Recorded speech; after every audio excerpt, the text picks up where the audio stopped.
하나님의 은혜와 사랑하심이 오늘도 저와 여러분 가운데 충만했길 축복합니다. 자, 출애굽기 8장 19절 아주 짧은 본문 말씀을 가지고 이제 이번 주 수요일부터 이제 출애굽기 우리 이번 1004시간의 기도에 있었던 중요한 지점들을 정리해 보면서 여러분들이 정말 우리 인생에서 가장 중요한 사건을 통해서 하나님이 어떻게 음성을 주시는가라는 것들을 우리 구약의 말씀을 통해 찾아보려고 합니다. 자, 출애굽기 8장 19절 찾으셨으면 아멘. 오늘 여러분 성경책을 좀 열심히 보셔야 될 수도 있습니다. 자, 본문의 말씀을 함께 한 목소리로 부탁하겠습니다. 시작. 요셉사가 바로에게 말하되 이는 하나님의 권능이다 하였으나 바로의 마음이 완악하게 되어 그들의 말을 듣지 아니하였으니 여호와의 말씀과 같더라. 아멘. 예물을 위하여 기도하겠습니다.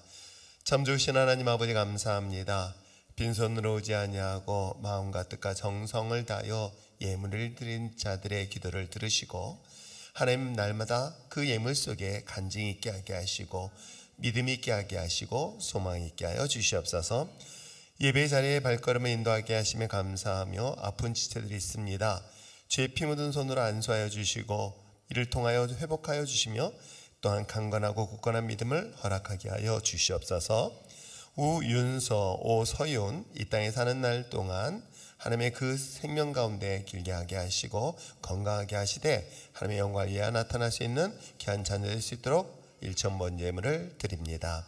범사에 감사합니다. 상반기 사역 가운데 함께하여 주시되 세론들 영육간의 강건함으로 붙들어 주시고 더욱더 모이게 힘쓰게 하여 주시옵소서. 남편을 위로하시고 평안함을 허락할 수 있도록 중보하오니 기도 속에 역사 있게 하여 주시옵소서. 김옥순 집사님 주님의 은혜와 치료하심으로 부작용 없이 치료 잘 이루어질 수 있도록 역사하여 주시고 임혜승 권사님 또한 마음의 위로하심과 담대한 믿음으로 주님과 함께하여 주시옵소서. 남편은 영혼을 위하여 기도합니다. 국률하심을 바라볼 수 있도록 하나님의 선하심과 사랑하심 또한 성령 충만케 하게 하시고 어려움 속에도 잘 이겨내게 하시며 감사하는 입술 고백되게 하여 주시옵소서. 교회의 기도의 모임, 전도 모임의 성도들 마음을 모아주시고 그들의 발걸음을 인도하여 주셔서 온전히 주의 일을 하는데 부족함이 없도록 영권, 물권, 인권 풍성하게 부어주시옵소서. 아픈 하나들이 있습니다. 여호와의 하나님께서 모두 취하여 주시는 은혜를 내려주시옵소서. 김옥조한 집사님, 오윤서 건강이 치료되어지고 회복되기를 위하여 기도합니다. 질병에 지친 환우들 건강함으로 치료하여 주시고 상한 심령 위로하여 주시며 가난한 자가 부유케 하게 하시고 하나님의 은혜, 사랑, 능력이 공동체 위에 임하여 하나님의 영광 있게 하여 주시옵소서. 사랑하는 딸 윤서 검사 이상 없도록 지켜주시고 하나님의 이름을 높이는 삶이 되게 하여 축복하여 주시며 또한 김옥조한 집사님 치료 가운데 기적의 역사 있게 하여 주시옵소서.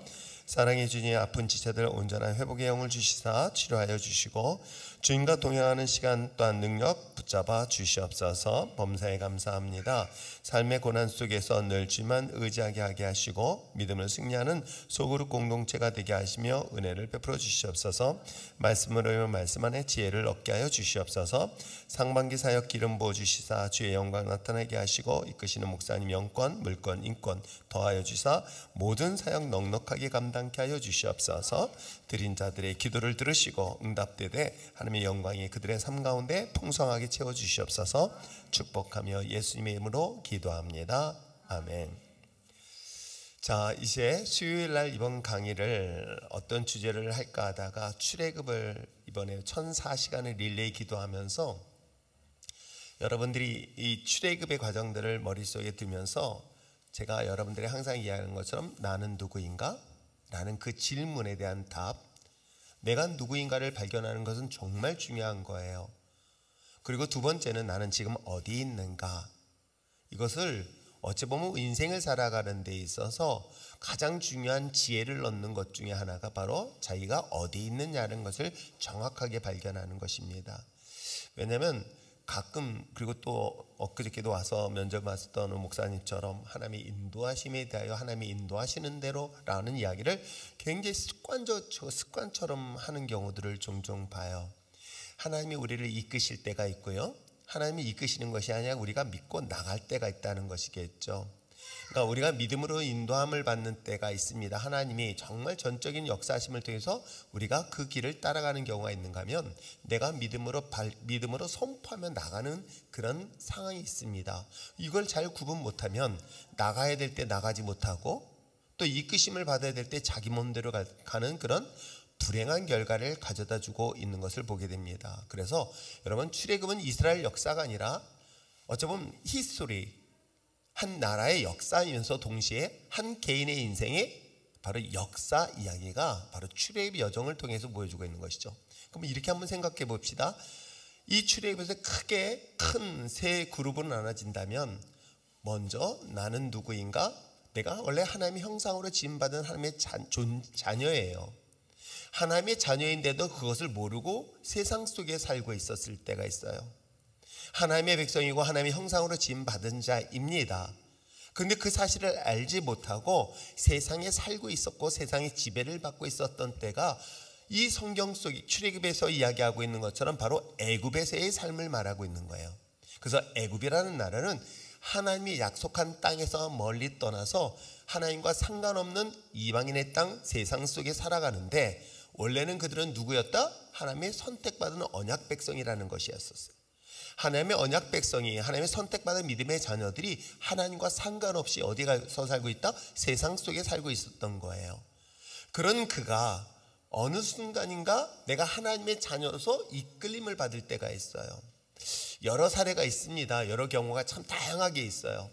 물론 우리가 사업이 잘 되고 또 형통하고 여유롭고 참 그런 가운데서 우리가 예수 믿겠다고 오면은 굉장히 저도 환영할 것 같아요. 무슨 얘기인지 아시겠어요? 사업이 너무 대박이 났어. 이게 수천억을 벌었어. 야, 이제 내가 가야 될 때는 교회밖에 없다. 이래가지고 온다면 저는 뭐 박수 치면서 웰컴 하면서 환영합니다 하면서 막 그럴지도 모르겠어요. 근데 어때요? 사실은 그런 상황에서 하나님 앞에 나오면 참 좋은데, 사실은 소유한 것이 많을수록 하나님을 멀리 떠나요. 그게 바로 애굽에 썼던 거예요. 여러분, 애굽이 힘들었다고 한다면 그들은 하나님을 찾을 수도 있었던 거예요. 그런데 처음에 애굽에 갔을 때 그 조상과 같은, 즉 애굽에 정착하게 됐던 요셉이란 그 인물, 어쩌면 이스라엘 사람들, 하나님의 백성 중에 요셉이란 인물은 그 애굽이라는 나라에서 굉장히 큰 위치에, 즉 국무총리라는 그 위치에 있음으로 인하여, 특별히 이 고센 지역은 이 나일강이라는 것이 있습니다. 4대 문명 중에서 나일강의 문명이 있는데 그 정도로 발달된 문명이고요. 그리고 그만큼의 비옥한 땅이 바로 우리 이스라엘 백성들이 살고 있는 고센 지역이라는 거예요. 그건 뭐냐면 나일강의 하구 지역이거든요. 하구 지역. 그러니까 이 하구 지역 쪽에 살고 있었던 바로 이스라엘 사람들, 그 땅은 정말 비옥한 땅입니다.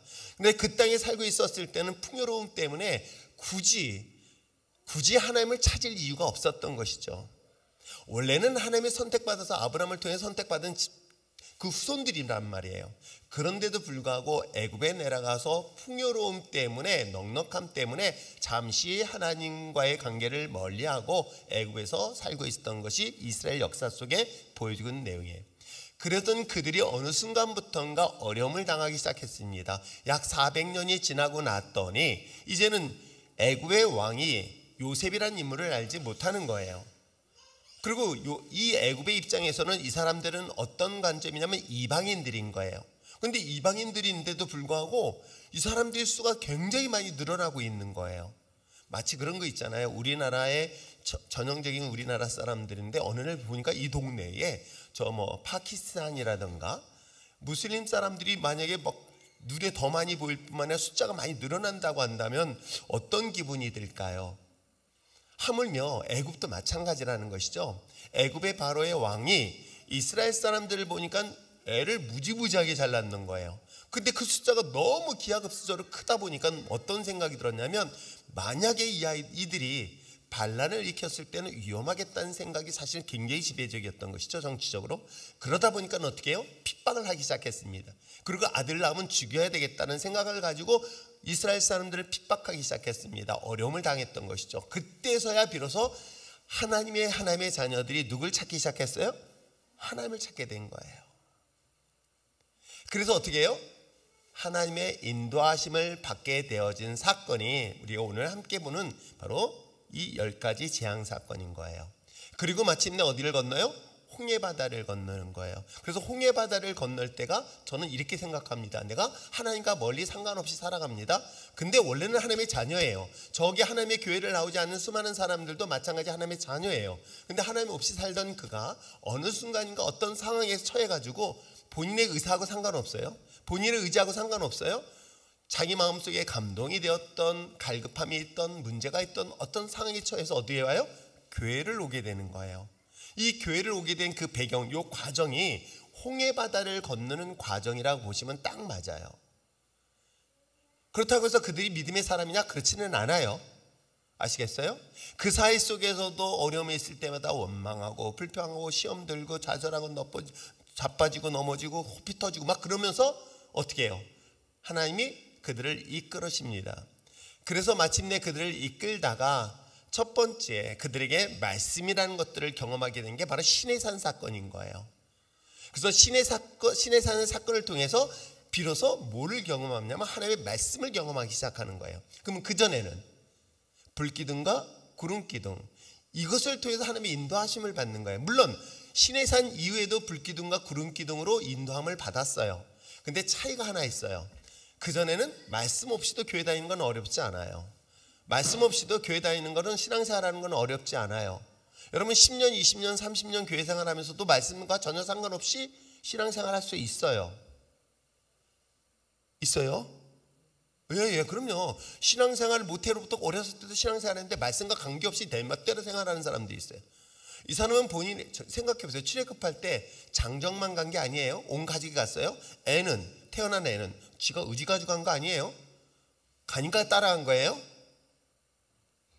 상상을 한번 해보세요. 따라간 거예요. 그러니까 어찌 보면 그가 말씀과 상관없이 부모가 따라가니까 애들이 따라가는 것처럼 어렸을 때 신앙생활도 그런 과정인 거예요. 그런데 개인적으로 말씀을 경험할 때가 있는 거예요. 여러분 교회를 다니면서 말씀했더니 잠깐 설교만 했어요. 여러분 성경 말씀을 경험하는 거예요. 말씀을 읽는 거예요. 그럼 말씀을 통해서 말씀의 능력을 경험하기 시작하는 거예요. 이게 바로 시내산 사건인 거예요. 시내산 사건부터는 하나님께서 요구하시는 게 있어요. 그게 뭔지 아세요? 그 앞부분까지는 순종이라는 단어를 쓰지 않아요. 절대 쓰지 않아요. 근데 시내산 사건 즉 말씀을 경험한 다음부터 이스라엘 백성들에게 요구했던 게 뭔지 아십니까? 순종이었던 거예요. 아세요? 그래서 순종 훈련을 시키는 거예요. 어떻게 해요? 처음에는 10%만 순종하고 90%는 불순종해. 그래가지고 막 계속 가다가 99%까지 순종해. 1% 순종을 안 해. 그러면 여러분 볼 때 어떤 사람이에요? 대단하지 않아요? 그죠? 생각해 보세요. 10% 순종하던 사람이 99% 순종하면 대단한 것 같죠? 그런데 여러분 10% 순종하고 90% 불순종하는 거나 1% 불순종하는 거나 순종이 아니라 잡종은 똑같아요. 이분들이 이해가 잘 안 되는가 보네. 오리지널 아니면 잡종이 된다는 얘기예요. 그래서 이때는 40년, 39년 기간 동안에 어떻게 해요? 무슨 훈련을 받는지 아세요? 말씀에 대한 훈련을 받는 거예요. 그러면 여러분 잘 생각해 보세요. 자, 내가 교회를 다녀요. 교회를 다닐 수 있습니다. 그게 홍해바다를 건너는 과정이에요. 이거는 자기가 의지해서 아니라 하나님의 은혜예요. 이건 전적인 은혜야. 그래서 교회에 적을 두는 거예요. 교회에 적을 두고요. 순종 없이 살아가는 신앙생활들이 의외로 되게 많아요. 아세요? 말씀에 갈등 안 합니다. 고민 안 합니다. 그냥 그렇게 해서 시험 들고 원망하고 불평은 또 그런 게 되게 많이 하잖아. 이스라엘 사람들이 그러거든요. 불평해도 또 아무 일도 안 일어나. 원망해도 불평하고 뭐 시험이 들고 뭐 해도 아무 일이 일어나지 않아요. 그게 왜 그런지 아십니까? 그게 시내산 전에 일어난 사기 때문에 그런 거예요. 시내산 전에는 이스라엘 백성들이 하나님 앞에 원망합니다. 어떻게? 앞에 홍해바다 있는 것과도 원망하고 불평했을 뿐만 아니라 가나안에 광야에 도착하자마자 뭐예요? 그들이 목마른 것 가지고 시비 걸었죠? 그죠? 하나님 앞에 원망했어요. 먹을 거 없다고 또 하나님 앞에 따졌죠? 고기 먹고 싶다고 따졌죠? 그죠? 쓴물 먹고 남는데 열받았어요? 이런 과정들을 겪어서도 하나님은 한 번도 그들의 불평과 원망에 대해서 책망하지 않아요. 근데 시내산 이후부터는 전혀 다르게 하나님 훈련하세요. 시내산 이후부터는 하나님께서 하나님의 자녀들이 불평하고 원망할 때마다 어떻게 하는지 아세요? 불신앙을 가질 때마다 시간이 늘어나요. 그게 가장 중요한 터닝 포인트 사건이 사실은 저는 이제 시내산보다는 그 앞전에 있는 그 가데스 바네아 광야가 아닐까 생각을 하지만 아무튼 우리에게 말씀을 근거 가지고 훈련을 시키는데 훈련이 안 될 때마다 하나님 그때부터는 책망을 대세요. 불뱀에 대한 사건도 그리했고요. 또 전쟁을 통해서 하나님 책망하는 사건도 그렇고요. 친히 꾸짖는 사건들이 일어나요. 그게 바로 광야에서 신의 사건 이후인 거예요. 그때부터 말씀에 대한 갈등도 하고 말씀에 대한 순종의 훈련을 합니다.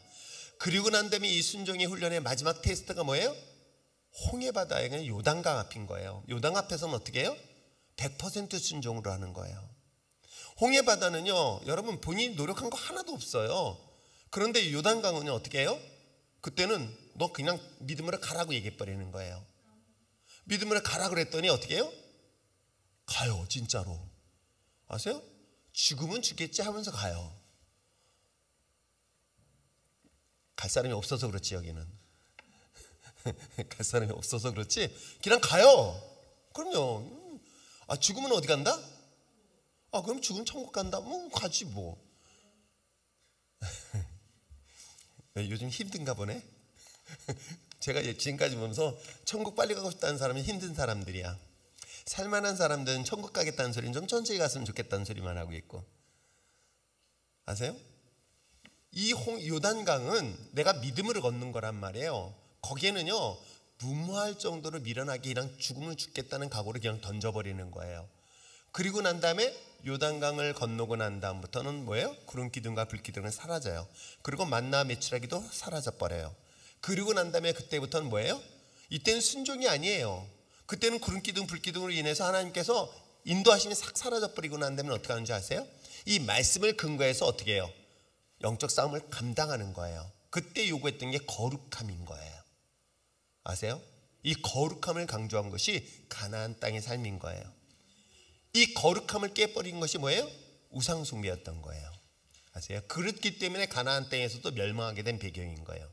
자, 우리가 인생에서 이스라엘의 출애굽의 여정의 이 사건은 사실 이스라엘 역사가 아니라 우리 인생의 히스토리예요. 자기 전에 라이프 히스토리 얘기하는 거예요. 그래서 내가 지금 어디에 있느냐는 걸 정말 중요한 것은 본인이 요단강 앞에 있지 않아요. 제가 볼 때는 아직도 광야에 있는 것 같은데, 아니면 홍해바다 앞에 있는데 어떻게 해요? 무모하게 발 디뎠던 죽어요. 그러니까 배운 건 있어가지고 나는 믿음이 있다라고 착각할 수 있잖아요. 되게 위험한 거예요. 또 정반대가 있어요. 아니, 믿음으로 가면 되는데 어떻게 해요? 열어줄 때까지 그 앞에서 앉아서 주저앉아 있는 사람도 또 있어요. 그러니까 이것을 우리가 말씀을 통해서 잘 훈련되어지고 점검해 볼 수 있는 것. 그래서 이번에는 이제 한 몇 주 동안은 그 출애굽 우리 이번에 1,004시간을 하면서 중요한 지명들 제가 기록한 거 기억하세요? 저기 있는데 뭔지 모를 거예요. 거기가 아주 중요한 사건들을 제가 기록한 거예요. 이 사건이라는 것은 결국 우리 인생에서도 그런 사건들을 유사하게 경험할 수 있다 없다? 사실은 있어요. 그때 우리 중요한 이 삶에서 아주 중요한 결정적인 중요한 사건 하나 있을 때, 여러분 보잖아요. 우리가 지금 내가 어떤 중요한 일을 선택합니다. 이 선택을 할 때 어떤 선택을 하느냐에 따라서요, 이거 별거 아닌 것 같아요. 굉장히 단순한 것 같아요.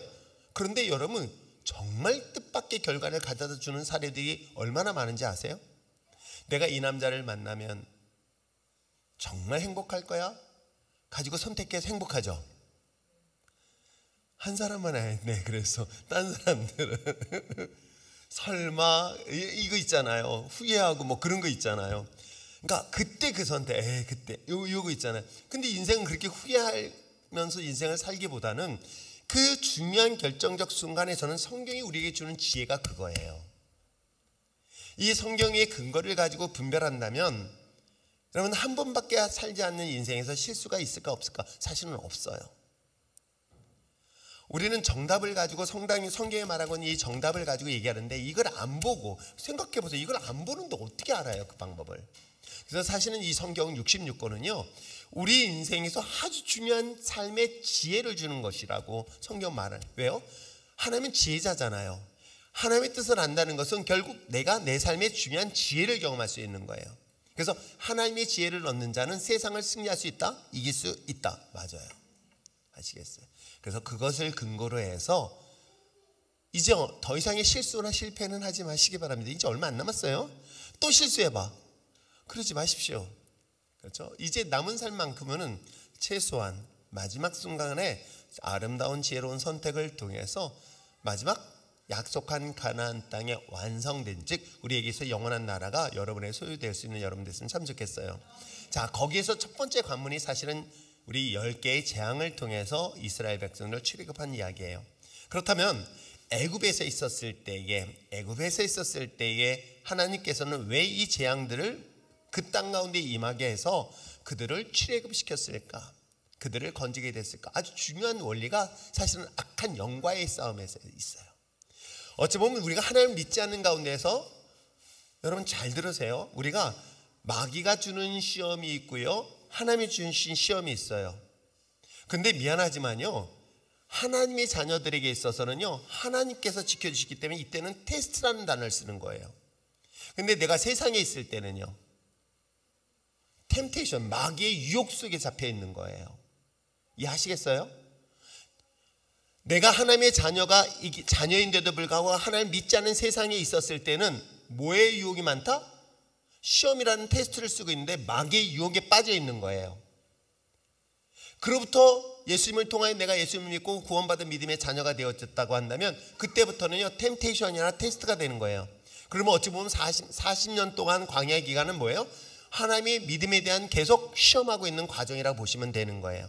그것을 또 다른 표현으로 연단이라고 표현하는 것이겠죠. 무엇에 대한 연단이에요? 믿음에 대한 연단인 거예요. 왜? 믿음은 우리에게 있어서 구원의 가장 중요한, 바로 중요한 요소이기 때문에 그래요. 본질이기 때문에 그런 거예요.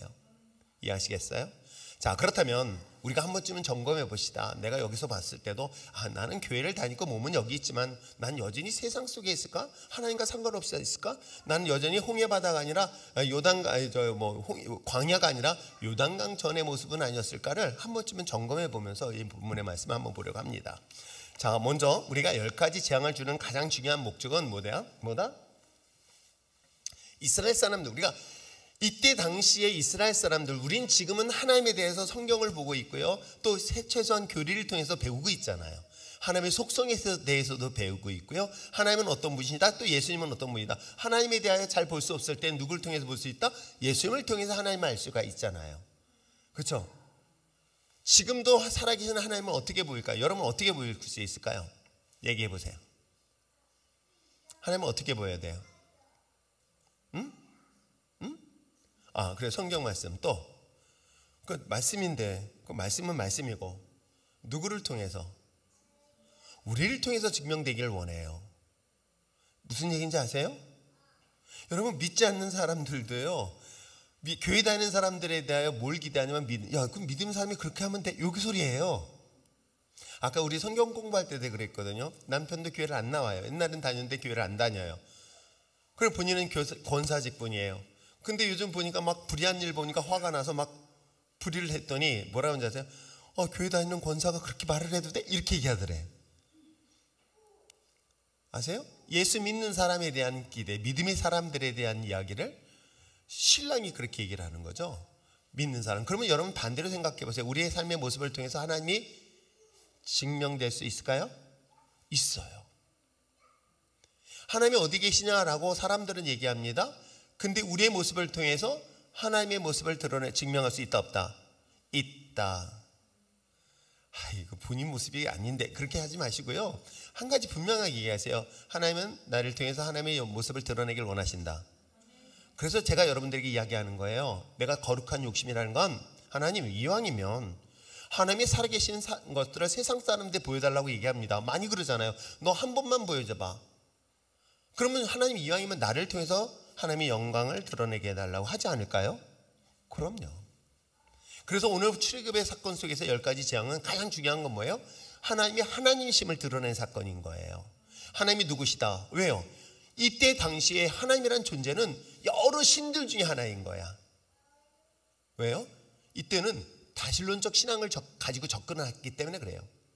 그래서 우리가 보통 태국을 선교를 가면은 그 불교 신자들이에요. 그래서 불교 신자이면서도 불구하고 그 기독교를 다 받아줘요. 같이 와서 예배도 드려줘요. 아세요? 그러면서 뭐라 그래요? 너희 종교도 인정하고 내 종교도 인정해. 이렇게 얘기한단 말이에요. 접근을 그렇게 한단 말이에요. 그래, 네 종교도 좋고 내 종교도 좋아. 근데 기독교는 네 종교는 나쁘고 내 종교만 좋아. 이거잖아요. 잘 모르나요? 그러니까 세상 사람들이 볼 때는 기독교에 대해서 뭐라고 얘기하냐면 너무 배타적이라고 얘기하는 거예요. 근데 여러분 생각해 보세요. 원웨이, 진리라는 건 하나밖에 없어서 그런 거예요.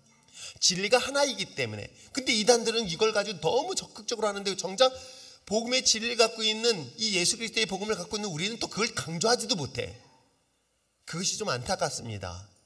그런 가운데 이때 당시도 이 다양한 신들 가운데 오늘 바로도 그래. 너희가 믿고 있는 하나님, 여기서 이것도 하나님이라고 했지만 오늘 성경 번역의 하나님으로 돼 있지만 너희들이 믿고 있는 신에게 가서 제사드리라고 얘기해요. 바로가 사실은. 그럼 그 하나님이 누구냐라고 증명해 보이잖아요. 마치 요셉이 애굽에 팔려갔잖아요. 애굽에 팔려갔는데 애굽에 있는 사람들도 자기 나름대로 종교를 갖고 있는데 이 하인 종이 하나 왔는데 자기가 섬기는 신이 있어. 근데 그 신하고 자기가 믿고 있는 신의 사람들하고는 딱 보니까 좀 달라. 근데 이 친구를 보니까 형통해. 그래서 이 보디발이 그렇게 얘기하는 거예요. 하나님이 너와 함께함으로 인하여 형통했다라고 설명을 해주는 거예요. 너가 하나님이, 너의 하나님이 너와 함께함으로 인해서. 이해하시겠어요? 그러니까 우리의 삶을 통해 하나님의 증명해 보이는 것, 이 재앙의 가장 중요한 포인트는 이 재앙을 통해서 하나님이 누구시다 라는 것을 증명하시기 위한 거예요. 그리고 두 번째, 이 사건을 통해서 뭘 얘기하시냐면 누군가는 재앙을 받아요. 재앙을 받잖아요. 10가지 재앙을 받는 현장에서 누구는 구원의 메시지가 있고요, 누구는 심판의 메시지가 있는 거예요. 즉 복음에는, 오늘 우리가 듣고 있는 이 복음에는 이 말씀을 받아들이는 사람들에게는 구원의 역사가 일어나지만 이걸 거부하는 자에게는 뭐예요? 심판이라는 것이 분명하게 있는 거예요. 근데 우리는 구원에 대한 얘기를 듣고 싶지 심판에 대한 얘기를 듣고 싶을까요? 솔직하게 얘기해서. 그렇죠. 구원의 얘기, 좋은 얘기 듣고 싶죠. 그런데 여러분 잘 들으시길 바랍니다. 성경은 아주 냉정하게 얘기하고 있어요. 성경은 분명하게 얘기하고 있어요. 그렇기 때문에 제가 여러분들에게 좀 더 강한 메시지를 가지고 강하게 표현하고 있는 거예요. 그건 제가 이 정도로 표현하고 있는데 성경은 그보다 더 냉정해요. 여러분 이것이 마침내 마지막 우리 종말의 모습 속에서 드러나고 있는 재앙의 상태라고 한번 생각해 보세요. 누구는 똑같은 재앙 아래에 있는데 그곳에서 하나님의 보호하심을 받고, 누구는 그곳에서 죽임을 당하는 현장으로 바뀌어버린다고 생각해 보세요. 그 정도로요 복음에 대해서는 냉정한 것을 지금 이야기하고 있는 내용이에요. 그래서 출애굽의 역사는 그냥 단순히 이스라엘 역사로 생각하지 마시고요, 바로 그것이 우리에게 있어의 구원의 복음적 메시지를 이 본문을 통해서 우리가 역사적 사건을 통해서 조명하고 이야기하고 있다, 그렇게 이해하시면 됩니다. 자, 그렇다면 우리가 10가지 재앙을 하나씩 살펴보려고 합니다. 여러분 이 성경 말씀은 여러분들이 제가 열심히 이거 손가락질 하면서 막 열심히 했어요. 그걸 또 버리고 가거나 하면 혼납니다. 제가 이거를 해가지고 표지해가지고 책자를 또 만들 생각을 하고 정리를 하고 있는데, 자, 피, 개, 이파, 악종, 우매, 흑장. 첫자 단어를 생각하면서 외우세요. 자, 피, 그 다음에 개구리, 그 다음에 이, 파리, 악질, 종기, 우박, 메뚜기, 흑암, 장자의 죽음. 이 10가지 재앙들에 대하여 제가 그 장절을 표시해 줬고요. 그 옆에 우리가 지금 한글 성경에는 피, 개구리라고 하지만 그들의 입장에서는 그들이 신의 이름을 불러주고 있어요. 그래서 신의 이름들이 있습니다. 뭐 이걸 다 외울 필요는 없어요. 아, 그냥 이것도 신이었구나 라고 이해하시면 되는 거예요. 그래서 첫 번째 재앙부터 10번째 재앙을 한번 살펴보려고 합니다. 자, 첫 번째 재앙은 읽어보겠습니다. 시작. 피의 재앙은 나일강의 하수를 피로 변화시킴, 즉 나일강에 대한 심판으로 애굽에게는 생명의 젖줄과 같은 역할을 했다. 나일강을 보호하는 하피는 남자신이며 여자신은 이시스이다. 또한 두 신보다 낫지만 가드 역할을 하는 전체를 관리하는 크눔이라는 신이 있어요. 나일강을 다스린다고 믿고 있다. 여기까지 아시겠죠? 아, 지금 나일강은 이스라엘 사람들에게 있어서 애굽에서는 젖줄이에요. 마치 중국은 무슨 강이 있죠? 무슨 강? 한강. 에? 요단강? 요강. 아, 진짜 이분들. 황하강. 그렇죠? 그 다음에 그게 태국으로 넘어가면 몰라요? 메콩강. 같은 강이에요. 이렇게 그들의 그 줄기가 되게 중요한 역할을 합니다. 우리나라에서는 한강, 그렇듯이 나일강은 애굽에서 있어서 굉장히 중요한 역할을 합니다. 비가 와서 이게 홍수가 나면 범람을 합니다. 그 범람을 하면 어떻게 돼요? 토족들이 싹, 우리 그 있잖아요. 농사를 제가 해본 적은 없지만 농사를 하면 땅을 계속 비료를 넣거나 막 그러잖아요. 흙을 이렇게 저기 하잖아요. 그러니까 옛날에는 어떻게 해요? 농사를 때 1년 했다가 뭐 잠시 쉬었다가 뭐 이렇게 하잖아요. 아닌가? 제가 틀린 거 얘기했나? 근데 이건 어떻게 해요? 1년에 한 번씩 범람을 하니까 어떻게 해요? 퇴적물이 그 땅에 쌓이는 거예요. 그러니까 기름진 땅이 계속 유지가 될 수 있는 그런 좋은 지역이기도. 그래서 4대 문명지 중에 하나일 정도로 굉장히 문화와 문명이 발달된 지역이기도 합니다. 그러니 다행히 저희 애굽 사람들은 이 나일강을 신으로 섬겼던 거예요. 그래서 여기는 남자 신이 있고 여자 신이 있고 이걸 관리하는 신, 그래서 3개의 신이 있다라고 그들은 믿고 있었던 것이겠죠. 그래서 애굽의 모든 이 신을 갖는데 우리가 잘 알는 것처럼 모세가 지팡이를 탁 쳤더니 어떻게 해요? 애굽에 있는 모든 물, 강, 운하, 못, 그 다음에 호수까지도 피로 변하여 그 모든 생물들이 다 죽습니다. 그러니까 약취가 나게 되어지죠. 근데 이 사건에서 특이한 거는 바로 그들 애굽의 요술사들도 어떻게 해요? 똑같은 일을 해요. 그러다 보니까 어떻게 해요? 어떻게 한다? 바로가 마음을 강팍하게 먹는 거예요. 아시겠어요? 자, 이것이 첫 번째 피에 대한 재앙이었던 거예요. 자, 두 번째 개구리 재앙을 읽어보겠습니다. 시작. 다산을 하며 여인의 출산을 돕는 신으로 믿어 먹지도 않았다. 헤케트는 무지무지하게 많다라는 뜻으로 다산을 상징하는 신이다. 자녀를 많이 낳는 것은 축복이라 믿었는데 오히려 그것이 저주가 되어 역설적으로 하나님의 심판을 의미하고 있다. 여기까지요. 아시겠죠? 다산의 신, 다산의 신. 그것이 바로 개구리라고 얘기하는 거예요. 왜? 개구리가 새끼를 많이 낳나 봐요. 그래서 애굽 사람들은 개구리를 요리를 먹는다, 안 먹는다? 안 먹는다. 지금도 그래요? 그 전통이에요. 그렇대요. 제가 안 가봐서 몰라요. 대신 책에 그렇게 나왔어요. 자, 그 다음에 애굽의 요술들도 이와 같이 행하고 바로도 여전히 마음이 강팍하였다. 여러분, 이게 첫 번째, 두 번째 것들을 잘 기억하세요. 첫 번째 우리가 보이는 것처럼 피나 개구리, 누가 그 땅에 있는 요술사들도 똑같이 하고 이것으로 인해서 바로는 마음을 강하게 먹었다, 완강하게 가졌다라고 얘기를 하고 있어요. 자, 세 번째 재앙은 뭐예요? 이예요. 이. 한번 읽어볼까요? 시작. 땅의 먼지가 이로 변화된 재앙이다. 땅, 사막의 신으로 세트는 생명의 근원으로 하나님께서 저주로 생명이 고통으로 변화된 심판이다. 여기까지. 무슨 얘기냐면 티끌이라 그래요. 티끌. 이 세트라는 건 티끌, 먼지. 근데 여러분, 우리가 애굽이라는 것을 영화를 보게 되어주면 사막이 있잖아요. 미안해요. 이분들은 영화도 안 보네요. 있잖아요. 머리 벅벅 깎은 사람이 뭐 하면서 뭐 보물 찾겠다는데 바로 애굽 지역이거든요. 거기에 모래가 많아요. 그래서 모래를 관장하는 신, 그리고 땅의 신, 우리나라도 그런 거 있잖아요. 뭐 산을 지배하는 신, 뭐 그런 거 있는 것처럼 이들도 농경 문화이기 때문에 땅을 지배하는 신이 있었어요. 근데 신이 뭐예요? 그것이 먼지가 뭐가 된 거예요? 이가 돼서 사람을 괴롭히는 거예요. 그러니까 이가 신이 아니라 땅이 신인 거예요. 그 땅의 신을 괴롭힌 것이 뭐예요? 그 티끌이었던 것을 지금 설명을 하고 있는 거예요. 이해하시겠죠? 여기서 또 이의 신 하는 게 아니라 땅. 땅의 신에 대하여 그것이 그들을 괴롭히는 것으로 만들어주고 있는 것이죠. 그러니까 어찌 보면 그들에게 있어서 축복이라 생각했던 것이 저주로 바뀌었던 얘기를 하고 있고요. 이것 또한 애굽의 요술사들도 같이 행함으로 인해서 바로가 마음이 강팍했다라고 얘기하는 거예요. 그러면 피, 개구리, 이까지는 똑같이 그들의 그 주술사들도 똑같이 요술사들도 하고 있더라는 거예요. 자, 그 다음에 이제 네 번째에서부터 이제 상황이 바뀌기 시작해요. 자, 뭐예요? 파리 신앙이에요. 파리장. 읽겠습니다. 시작. 파리가 자신들의 운명을 지배하는 신으로 믿고 있으며 예수님께서 마귀에게 사용했던 칭호 뭐예요? 바알세불 들어봤죠? 파리의 왕이라는 뜻을 가지고 있다.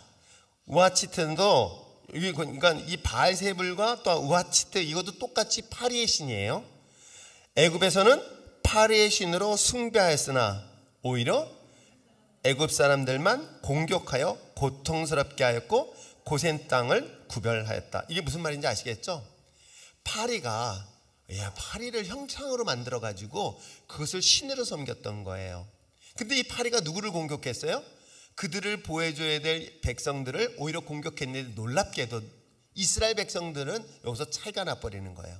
그들은 공격의 대상이 되지 않냐고 이 애굽 사람들만 괴롭히는 것들에 대한 이야기를 지금 하고 있어요. 이때 비로소 요술사는 등장하지 않고요. 비로소 바로가 바울을 불러서 타협하는 것이 이 네 번째 재앙부터 시작되는 거예요. 파리 재앙이부터. 아세요? 그러니까 이때부터는 그들의 땅에 있는 요술사들도 이런 기적을 행하지 못하게 되는 것이죠. 자, 다섯 번째 악질 재앙이에요. 읽겠습니다. 시작. 말과 나귀, 약대와 우양의 심한 돌림병으로 죽는 재앙. 이스라엘 가축과 구별하여 보호하신다. 가축 또한 숭배의 대상으로 암소, 숫소 머리를 만들어 가축을 보호하는 신으로 섬겼다. 무슨 얘기인지 아시겠죠? 이것이 우리가 잘 알고 있는 것처럼 어디서 만들었는지 아시죠? 시내산에서 모세가 40일 동안 보이지 않으니까 뭘 만들어요? 금송아지 얘기했죠? 바로 이 부분을 얘기하고 있는 거예요. 그래서 소머리, 그래서 암소와 숫소의 머리를 만들어서 그것을 형상화시켜 가지고, 그러니까 짐승들 중에서 짐승의 가장 힘센 짐승, 그러니까 어떻게 보면 자신들의 가축에서 가장 가치 있는 것들을 하나의 신으로 섬겼던 것이 바로 애굽의 전통적 신앙이기도 합니다. 아시겠죠? 이 얘기를 지금 하고 있어요. 자, 이와 같이 해서 여전히 바로는 마음이 강팍했다라고 얘기를 하고 있습니다. 자, 우리 다섯 번째까지 이제 했습니다. 이제 여섯 번째, 일곱 번째, 여덟 번째, 아홉 번째, 열 번째 한번 보겠습니다. 자, 여섯 번째 뭐예요? 종기가 드러나는 거예요. 자, 한번 읽겠습니다. 시작. 화덕의 죄를 모아 날리니 애굽의 사람들, 짐승 그리고 요술사들도 고통을 당하였으나 바로의 마음은 더욱 완악하였다. 이게 뭐냐면 티끌을 여기서, 그러니까 재 있잖아요. 재를 해가지고 날렸어요. 이거 무슨 영화의 한 장면 같지 않습니까? 재를 해가지고 탁 날렸어요. 그랬더니 그것이 모든 사람들 그리고 짐승, 심지어는 요술사들까지도 종기가 일어나가지고 지금 난리가 나고 있는 거예요. 특별히 그로 인해 죽기까지 합니다. 특별히 요술사의 직무 중 뭐예요? 중요한 게 병을 고치는 일이거든요. 그런데도 불구하고 본인이 이 병으로 인하여 죽는 그런 것들을 지금 한 심판의 사례로 얘기하고 있는 거예요. 그러니까 아무리 그 땅의 신들뿐만 아니라 그 신들을 관장하고 있는 그 사람들까지도 하나님의 심판하시는 하나님이라는 것들을 우리 종기를 통해서 보여주고 있는 거예요. 그러면 여러분, 악성 종기가 신이 아니에요. 아시겠어요? 그건 신이 아니라 너희들이 생각하고 있는 이 모든 것들, 특히 우상이 될 수 있는 그 요술사들, 그런들도 결국 하나님의 심판에서 예외가 될 수 없다는 걸 얘기하고 있고요. 자, 일곱째는 하늘에서 내리는 우박의 재앙이에요. 읽겠습니다. 시작. 하늘이 어두워지고 땅의 채소와 나무가 다 쓰러지기 시작했다. 먹을 수 있는 식물의 근원이 다 말라버리는 재앙을 받았다. 하늘의 여신 누트와 수학의 여신 오시리스가 우박으로 인하여 무력화되었다. 그러나 고센 땅에는 우박이 없었고 그럼에도 불구하고 바로는 타협안을 그때서야 비로소 또 제시를 한다. 자, 우리가 타협안을 제시하는 것이 첫 번째, 두 번째 했던 게 뭐였었죠? 그것이 바로 파리 재앙이에요. 그리고 네 번째 재앙에 이어서 일곱 번째 재앙이 돼서야 두 번째 재앙을 하는 거예요. 그 내용을 지금 설명하고 있는 거예요.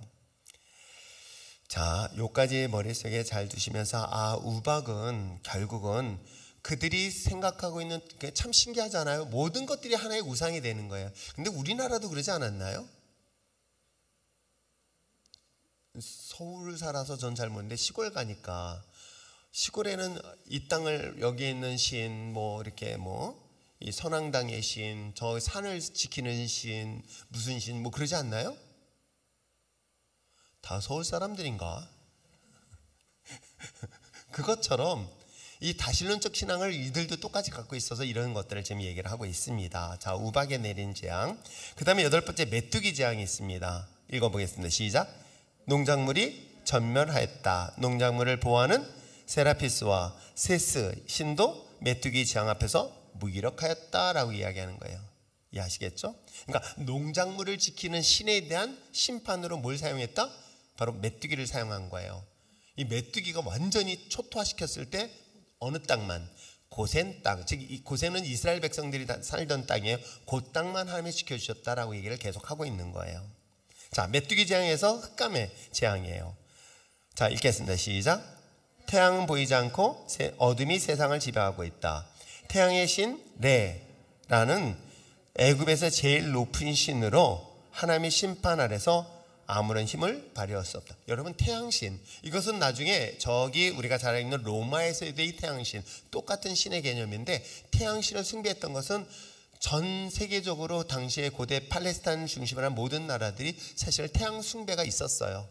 태양 숭배도 있었습니다. 그 신에 대한 얘기로서 신 중에서는 그래도 제일 큰, 제일 높은 신 중에 하나가 뭐예요? 태양신이었던 거예요. 근데 태양신보다 더 높은 신이 있어요. 그게 누군지 아세요? 그게 바로 바로예요. 아세요? 그래서 장자의 죽음이라는 것은 첫 번째 거 죽었다? 그 의미를 얘기하는 게 아니에요. 왜냐하면 이스라엘 사람들은 그때 당시는 왕정 국가가 아닙니다. 아버지가 왕이면 아들이 왕이 되어지는 시대가 아니란 말이에요. 그런데 이때 당시에 이 고대 근동에 특히 애굽이라는 나라는 왕정 국가를 갖고 있었던 거예요. 근데 아버지가 왕이면 장자인 그 아들도 왕이 되는 거예요. 근데 놀랍게도 아버지가 신이면 바로를 신으로 섬겼거든요. 태양신보다 더 높은 신이에요. 신에 의해서 세워진 존재인 거예요. 그러니까 이것을 계승할 장자도 뭐예요? 신인 거예요. 이해하시겠어요? 그래서 장자의 죽음이라는 것은 그 애굽 땅에서 최고의 가장 높은 신이라고 하는 그 신 자체도 하나님이 그들을 심판의 대상으로 삼아버린 거예요.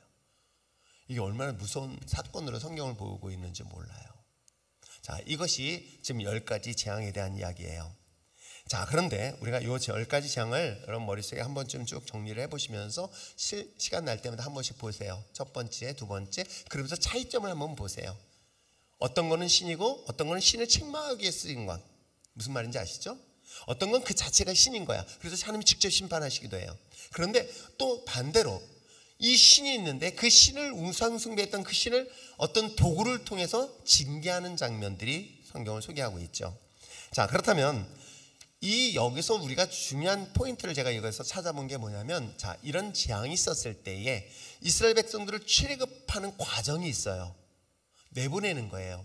그러니까 즉 우리가 이것은 어찌 보면 내가 마치 교회를 나오는 것이 내 의지 같고 또 내 능력 같고 또 내가 의로워서 그거는 절대 아니에요. 그거 철저하게 하나님의 은혜 속에 이루어지고 있는 거예요. 그러니까 이스라엘 사람들은 지금 이 전쟁에 한 번도 개입을 하지 않아요. 오직 누가 하고 있어요? 하나님이 일을 하시고 계신 거예요. 근데 그 하나님이 일을 하실 때 그 영적 싸움에서 그 상대방인 바로, 즉 사단은 어떤 방법으로 우리를 방해하고 있고 어떤 방법으로 하나님이 약속한 가나안 땅 믿음의 삶을 살지 못하게 방해하고 있는가라는 원리가 사실 또 이 안에 숨겨져 있어요. 전략이라고 그래요. 그래서 내가 이걸 보면서 4가지 전략을 짜고 있다. 첫 번째 뭐냐면 첫 번째, 두 번째는 비슷한 거예요. 이게 8장 25절인데 한번 볼까요? 8장 25절에 한번 살펴보시길 바랍니다. 자, 8장 25절 한번 읽어볼까요? 시작.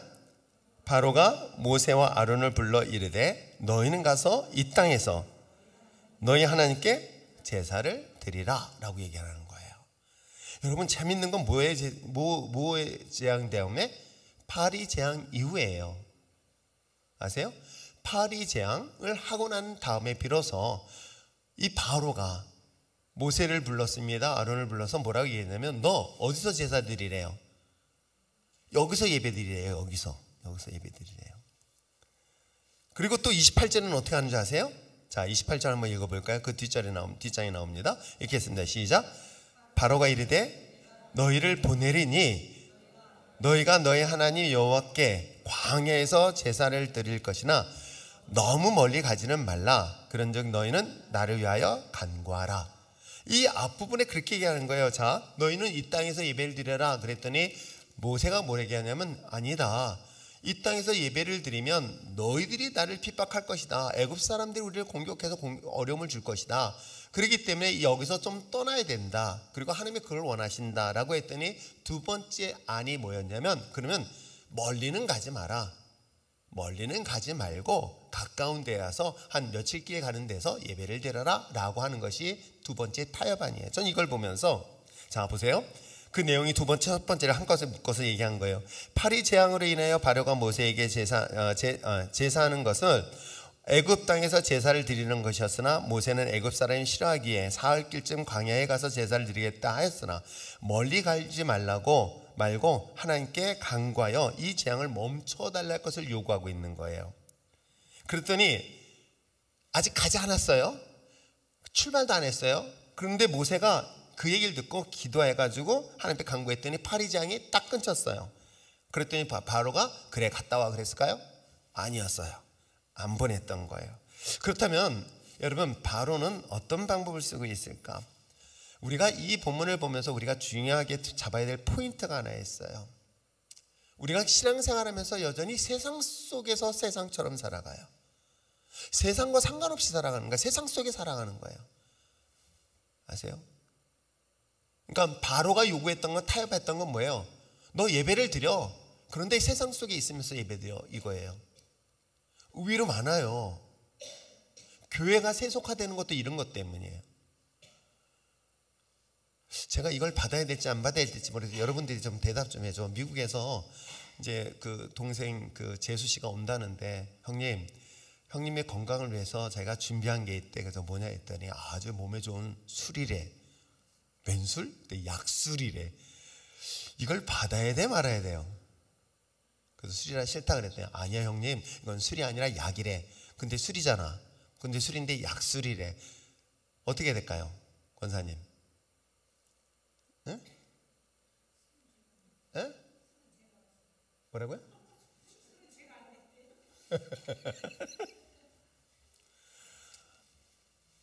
의외로 우리가 교인이고 크리스찬인데도 불구하고요, 사실 세상 속에서 똑같이 살아가는 그리스도인들이 의외로 더 많은 거 아세요?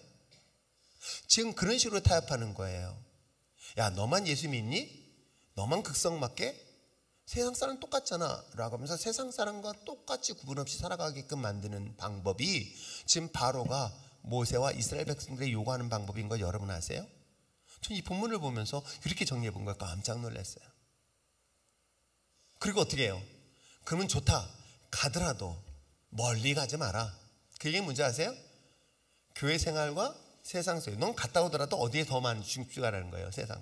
그러니까 이게 오늘날 심각하게 우리가 생각해 봐야 될 자신의 신앙 점검인 거예요. 세상 속에서 살아가는 그리스도인들 뿐만 아니라, 물론 거기서 구별된 거룩한 삶을 살아야 되는데, 세상을 그렇게 등지자는 소리 아니에요. 세상 속에서 거룩한 삶을 살아야 되는 그리스도인이 되는데 세상과 상관없이 삶을 살아가는 거예요. 그리고 또 어떻게 해요? 적당하게 거리를 두고, 그죠? 교회도 적당히, 세상과 이런 관점에서 지금 접근을 하고 있어요. 이런 식으로 타협안을 우리에게 많이 요구하고 있는 것 여러분 아세요? 이거 가볍게 생각하지 마시기 바랍니다. 그것이 어찌 보면 여전히 나는 몸은 교회에 와 있는데 어디에 있는 것과 똑같다? 저 애굽에 있는 것과 똑같아요. 이 포인트를 보니까 이게 되게 심각한 거예요. 근데 여러분 10년, 20년, 30년 살다 보면 예수를 믿으면 구원받는다는 생각은 들었잖아요. 그럼 예수 믿어. 내가 믿는다고 입으로 고백했잖아. 마음으로 믿고 입으로 고백했잖아. 내가 마음으로 믿어. 그럼 알 수 없잖아. 근데 입으로 고백했잖아. 난 구원받았다라고 말은 그렇게 해요. 근데 여러분 놀랍게도 성경은요, 그 많은 주의를 했어. 능력되니까 막 그래. 여러분 생각해보세요. 그렇게 고백한 사람이 능력 행한 사람 내가 못 봤어. 무슨 말인지 아세요? 내가 예수 믿어요 막 한데도 능력을 행하는 사람 못 봤다고. 근데 정반대로 능력을 행했다면 우리가 볼 때 어떻게 해요? 여러분 능력 행가지고 병도 고치고 막 기적도 일으키고 막 그러겠어요? 야, 그럼 우리가 생각할 때 어떤 사람이라 생각해요? 저 사람 믿음이 좋다고 생각하지 않나요? 그렇잖아요. 그런데 놀랍게도 성경은 뭐라 그래요? 난 도무지 모른다는 거예요. 이게 얼마나 충격적인 얘기인지 아세요? 목사님 제가 많은 일을 했다 하더라도 하나님이 날 보고 뭐라는 줄 아세요? 난 도무지 너 알지. 이 말이 두려운 거예요. 이 말이 두려운 거예요. 그럼 내가 화날 것 같아. 에이, 그럼 차라리 세상에 더 놀 걸. 논 놈이나 열심히 한 놈이나 똑같이 지옥 갈 거. 화날지도 모르겠어. 그랬더니 에이 그거 놀자. 그거 아니야. 와 그렇구나라는 것을 하면서 스스로의 경각심을 갖는 거예요. 이게 지금 바로가 하나님의 자녀에게 유혹하는 말. 그래 너 예배 드려. 그럼 어디서 예배 드리자? 세상에서 예배 드려. 세상과 혼합돼 버리는 거야. 아니면 적당히 해. 너 반은 여기 가고 반은 이쪽에. 이런 식으로 타협하게 하는 건 여러분 아세요. 그 다음의 단계를 한번 볼까요? 세 번째 단계. 자 10장 11절 아주 묘한 단계가 나와요. 제가 요 본문 찾아보고 기분 좋았어요. 이런 걸 보면서 막 말씀 보면서 막 찾으면 점점 가르쳐주고 싶지는 않아요. 해봐야 가르쳐 듣지도 않는 거. 자 11절 읽어보겠습니다. 시작. 그렇게 하지 말고 너의 장정만 가서 여호와를 섬기라. 이것이 너희가 구하는 바니라. 이에 그들이 바로 앞에서 쫓겨났다. 이게 무슨 말인지 아세요? 그 앞부분에 나와요. 자 앞부분에 10절 말씀 한번 읽어보겠습니다. 시작. 바로가 그들에게 이르되 내가 너희와 너희 어린 아이들을 보내면 여호와가 너희와 함께함과 같으니라. 보라 그것이 너에게는 나쁠 것이니라. 뭐 얘기하고 있는지 아세요? 뭐 얘기하고 있어요? 아이들은 남겨놓을 거라는 거예요. 아이 남겨놓고 너희만 가라는 거예요. 저는 이 말씀 보면서 깜짝 놀랐어요. 이 출애굽 정리하면서 와 이건 다음 세대 신앙교육이에요. 그것이 오늘날 우리 한국교회에서도 실질적으로 저는 많이 봤어요. 너 대학 가야 되지 않니? 너 학원 가야 돼. 학원 시간은 중복됐네? 너 그럼 이번 대학 들어간 다음에 교회 다녀. 이걸 누가 얘기하는 줄 아세요? 잡사가 얘기하죠. 설마 우리 교회 권사 장로는 절대 그럴 리가 없어요.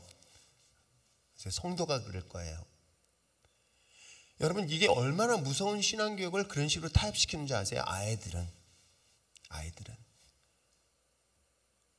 저는 무심결에 지나갔는데 제가 생각해 본 거예요. 자 계속해서 이 바로와 모세가 계속 갈등하면서 이스라엘 백성을 내보낼래 말래 하면서 파리 재앙 섭제시켜서 계속 재앙을 통해서 싸우고 있는 거예요. 영적 싸움을 하고 있는 거예요. 그런데 타협하는 방법이 있더라는 거야. 타협하는 거. 너 그래 굳이 꼭 교회 가서 예배 드려야 돼. 여기도 예배 드리면 되지 않니? 세상 속에 있으면 어때? 세상적인 방법이 얼마나 좋아? 라고? 아니면 야 적당히 해. 반은 세상 반은 교회. 그러더니 이제는 좀 더 타협해. 왜? 그들에게선 더 많은 하나님의 심판과 재앙이 있으니까 뭐라 그래요?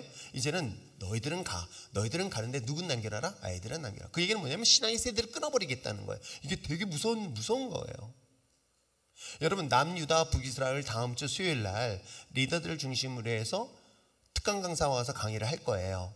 그런데 제가 그 말씀을 보면서도 북이스라엘 남유다의 차이가 뭔지 아세요? 북이스라엘과 남유다 먼저 북이스라엘 멸망을 합니다. 722년에 멸망을 해요. 586년에 남유다가 멸망을 해요. 근데 그 배경 뒤에는 놀랍게도 물론 남유다도 그렇게 신실하진 않는데도 불구하고 종교개혁하는 배경 속에는 누가 등장하면 엄마 이름들이 등장을 해요. 아세요? 신앙교육의 자녀들의 중요한 역할들을 분명히 가리키고 있어요. 그런데 마귀는 사단은 애구의 바로는 어떻게 해요? 너는 해. 근데 아이는 라는 방법으로 신앙의 계승을 막는다. 끊는다. 이게 엄청나게 무서운 거예요. 여러분 무슬림들이 그래서 신앙교육을 누구한테 시키는지 아세요? 무섭게 시키는 것이 자녀들이에요. 그래서 초등학교, 중학교, 고등학교 3년, 12년 동안 어디에 보내는지 아세요? 기숙학교를 보내요. 다 기숙학교에 보내버려요. 어디로? 무슬림 기독학교. 기독학교 아니지. 무슬림 학교로. 그래서 12년 동안을 여러분 생각해 보세요. 우리 교회 뭐죠? 지금 세이마로 보내라고 해도 안 보내는데 신앙교육하는 것 때문에 그건지 아닌지 잘 모르겠어요. 12년 동안 아이들을 어려서부터 말씀으로 훈련시킨다고 생각해 보세요. 그것도 성경이 아니라 이 무슬림이라는 코란을 가지고 뭐 공부를 한다고 생각해 보세요. 얼마나 전투력이 뛰어난지 몰라요. 그들을 어떻게 이길 수 있겠어요? 저는 이 말씀 보면서 다음 세대 신앙교육은 정말 중요한데 지금 한국교회 다음 세대 신앙교육은 점점 죽어가고 있어요. 사실은 심각할 정도로. 이것이 어찌 보면 사단의 전략 중에 하나가 아닐까 생각해 봅니다. 우리 부모님들의 우리 선배 목사님들의 그 신앙, 그리고 우리 어머니 아버님들의 정말 무릎팍 깨져가면서 했던 그 기도, 이제는 그 기도하는 어머니 소리들이 안 들리고 있는 것 여러분 아세요? 정말 개인적으로 안타까워요. 제가 그랬잖아요. 나이 드신 권사님 집에 와서 뭐 하냐고. 여기 방도 따뜻한데 그때 애들이 와서 자요. 놀러 늦게까지. 그게 제가 마음이 좀 답답한 것이 있어요. 아무튼 자, 우리 장정들만 난 거 여호와께 제사드리라. 근데 마지막으로 뭐예요? 이건 10절 24절을 내가 찾으면서 야, 그렇구나. 자, 24절 한번 읽어볼까요? 읽겠습니다. 시작. 바로가 뭐예요? 자, 바로가 모세를 불러서 이르되 너희는 가서 여호와를 섬기되.